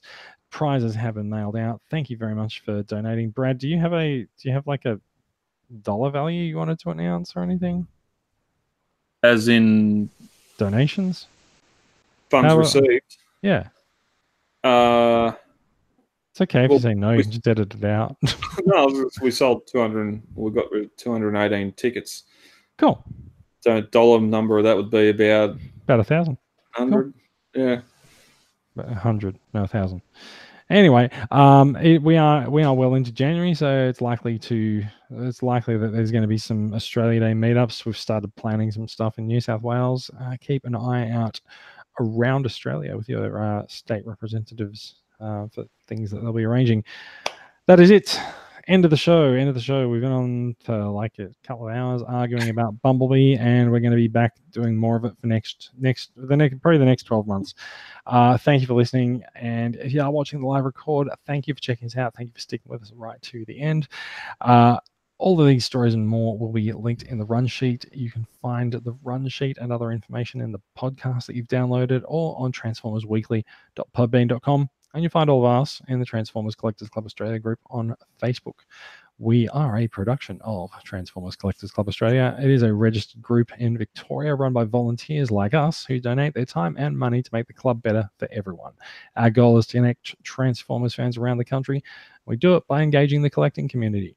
One of the things that we are doing at the moment is taking a long time to send out Bumblebee promotional cassettes, but they are coming. They will be coming eventually. You can find more information about the club, including affordable yearly membership options starting at just $5 a year. Show your support at transformerscca.com. That is all from us. We'll be back with more Transformers news for 2019 next week. We're back, baby. See you guys. Thanks later. Stooping.